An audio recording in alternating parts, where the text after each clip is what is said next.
George Kilpatrick Inspiration for the nation, celebrating people we feel good about. Well, tonight is the annual Martin Luther King Jr. Awards dinner at the JMA Wireless Dome. All right, so by the time you see this later on, about 4 o'clock tonight, if you got your tickets to the dinner, you'll be treated to an art show. And if you don't have your tickets, maybe you still have time, mlk.syr.edu.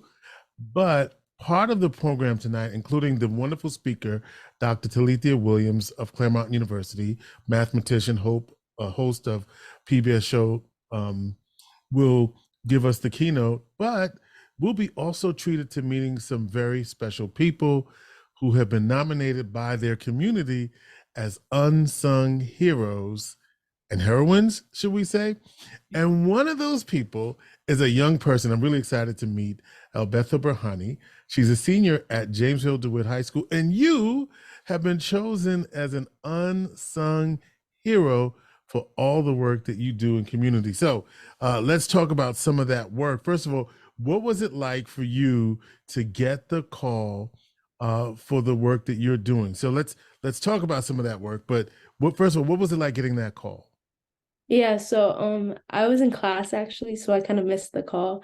But I read the voicemail in class when I wasn't really supposed to be using my phone, and I read the transcript and it said that I won the Unsung Hero Award, and I was so excited. I went to the bathroom and listened to the voicemail and made sure that like the transcript was correct, and it was. And so at the end of the period, I called the person that called me, and she told me, and I was so excited. How about that? So why did you win? What are you doing? Why did they select you? Honestly, I don't think I really deserve this award. I feel like I did the bare minimum, but I did a lot of volunteering throughout the community. It all started with People in Action. That was my first, I don't know, volunteering opportunity that came. I also did some volunteering at my church that I go to. I did summer camps there. I do some clubs and in some programs that the high school provides me, like the Dialogue Circle program. I did that since sophomore year. Sophomore year, I was a participant, and then junior year and this year, I've been facilitating circles. And Oh, yeah. but nothing. But they didn't. But because of that little bit of stuff, right? You need to stop it. Okay, so let me clue some folks in about why you might have been considered. First of all, you are working with folks at the JD High School Kente Club as well as the Umoja Club, and the Kente Mhm. Club is very special to me because our dear friend. Uh, uh, Will Dowdell was the person who founded that, and I've spoken at the JD Kente Club program for Really? many years. Yeah, I've been. I used Oh. to help Mr. Dowdell with that when he was there. And you said you now are an advisor to the club. Oh yeah, I'm one of the student advisors out of three of them.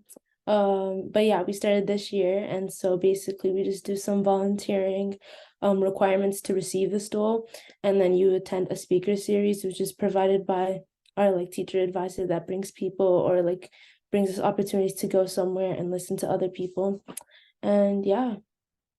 It's pretty exciting. And you also was part of the dialogue circles to help build racial equity in your school. Tell me a little bit more about that because I think obviously that's what you want to do. That's what you want to do is create an understanding where folks feel welcome. I know I'm not putting you on the spot, but I know there was some issues around that at JD in the past year or so. If you want to speak on how that impacted you, you can. But talk about that. Yeah, so with the problems that have been going on in the school, it hasn't really impacted me personally, but I know people that have. But the Dialogue Circle program, from my experience, I started my sophomore year. Um, it was pretty new at that time, and so I didn't really like my experience, but I knew it could be better if I just had like a better circle. And so junior year, beginning of the year, I got trained by the advisor that comes in for our high school. Yeah, so I got trained and then I did my first circle in the spring and I had a really fun time facilitating. So as a facilitator, I'm the one that asks the question and like continues on with it, like makes the discussion like flow and lets it keep going. And it's not just me, I can give myself all the credit. There's 3 other that were with me in that circle. And yeah, it was really successful and we had really good conversations. None of the conversations wanted to be over, but we had like a certain amount of time. So What's it? So tell me, as from your perspective, as a student leading those conversations, what are they like, and what are the issues that come up in the school? And on, I think it's called the Student Coalition on Race and Equity, right? Is that what it's called? Um, the Student Coalition of Race and Equity was another program that I did during the summer, but I mean, it had some similarities within the programs, but some like experiences that would be shared had a lot to do with race, gender, poverty. Especially with poverty, we talked a lot about like redlining in Syracuse, and yeah, those were some like problems that we talked about. Yeah, and so as a young student navigating this world, what are the things that you hope to do, having been recognized? Because you weren't just recognized because you are, I don't know, or you know why, because you're out here doing this work. What is it that you hope happens as a result of the kinds of work you're doing, and and the impact that it has personally on you?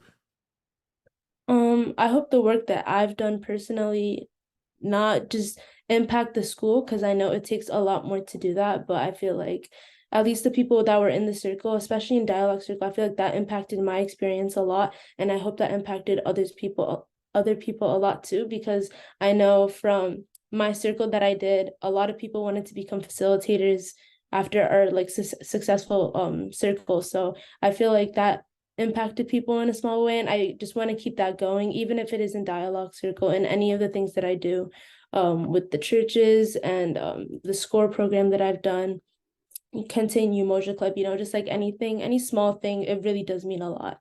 What do you think? So we talk about Martin Luther King and being an unsung hero in the community. What are the things that you are observing as a young person navigating this world around issues of racial justice? What are the things that you're seeing?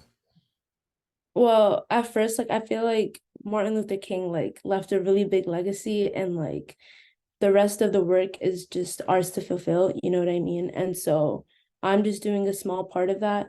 Um, I don't really remember the question you asked me. I'm sorry, can you say that That's again? okay. It's okay. I think you're fine. What I'm asking you is, what is it? I'll rephrase it and ask it a different way. What Mhm. is it that you want us to know about this work, and why is this work around racial equity and gender equity important to you? And what have you seen in your through your own eyes around those particular issues? Yeah. I feel like I never really experienced anything firsthand, yet I knew there were problems going on. And so, especially going back to that dialogue circle, the experiences that you hear happening in your own school, yet you don't really know about it, I feel like that really brings awareness, and just you get educated a lot, on things you really wouldn't see unless you experienced it yourself. And even if you do experience it, you don't really know what to do. So with the dialogue circle, it's more of like, this is what happened. I learned a lot from this, and then like this is what I want to share, and this is what I learned. You know what I mean? But why did you want to do this work? That's what I'm trying to get to. Like, Oh, what okay, is? okay. Yeah. Hmm. I don't know. I feel like so before I moved to JD, I used to go to Syracuse City School District. I went to HW Smith.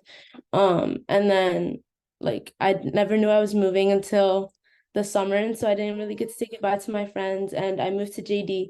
Didn't really like my experience. I feel like what I saw from the students there and when I came to JD, it was just really different and a really different experience. And I did not enjoy it. It took me a couple of years to actually be comfortable and be myself at school. And so I feel like, especially in high school, is really when I like bursted my bubble and wanted to express myself more. And so I feel like the clubs that I did and the programs that I did really helped me express myself and let me be who I am. Mm. And what was that Emoja Club? Was that Kente Club? Were those some of the experiences that really helped you come out, or Yeah, other I clubs? think I definitely think Umoja Club did help a lot. I feel like I just saw a lot more people I can relate to. But with Dialogue Circle, I feel like that helped even more because it was such a safe space that you can talk about anything you want to, and other people will support you or they'll relate to you. And so I feel like that's really when it started, like, to You, burst my bubble. you said your experience when you first moved to JD was rough. Those are my words. Would you call it those words? What would you say? Um, Nothing really happened, but I felt like I couldn't be myself. I feel like I really had to contain who I am. I didn't really create friends for like the first 2, 3 years. Yeah. Um, but yeah, no, there's nothing like no actual incident that happened. No, no. But I'm not trying to put words. What I'm yeah, really yeah. getting to, is there anything you can do to make sure that other folks like you coming into that school, the district, if you will, what are the ways that it can be more comfortable for them? Not that something happened, but that Mhm. they could feel more that they could be themselves. Like how to find that? I feel like there's always like a place for you to go. Um, for me personally, I have like two really good teachers that I feel so comfortable with, sharing who I am, telling my problems. I can just go in randomly in the room and they'll be so happy to see me. And I feel like once you really find that teacher that actually cares about you, or even a student that wants to know how your day is going, I feel like then you're gonna be okay, because then people actually care about you and they want you here and they make you feel more welcomed into the environment. Any messages for young people who um, want to be as involved and as active as you are in community? Um, I feel like if you have an opportunity to do something, I always say yes. Like, um, especially with SCORE, I was one of the first people to do it at my school, and it I was don't know just what SCORE is. SCORE is Student Coalition of on Race and Equity, and Oh, it's like an that's what abbreviation. SCORE is. Yeah, Okay. yeah, yeah. Sorry, it's just like an abbreviation for it. But like, yeah, so I took that risk and said, okay, I'll do it. You know what I mean? And I applied, got in, and I feel like just saying okay, okay, okay will get you somewhere. And that's how I got here and becoming an unsung hero. All right. That's Elbethel Berhane, senior at Jamesville-DeWitt High School. College plans or plans after high school? Yes, I applied. I'm just waiting on my responses. Well, Hopefully I good get this luck. We got our fingers crossed. We know you'll do year. Thank well. you so much. Good luck and congratulations on Thank you. being a unsung hero for the Martin Luther King Jr. ceremony tonight at the JMA Wireless Dome. Inspiration for the Nation.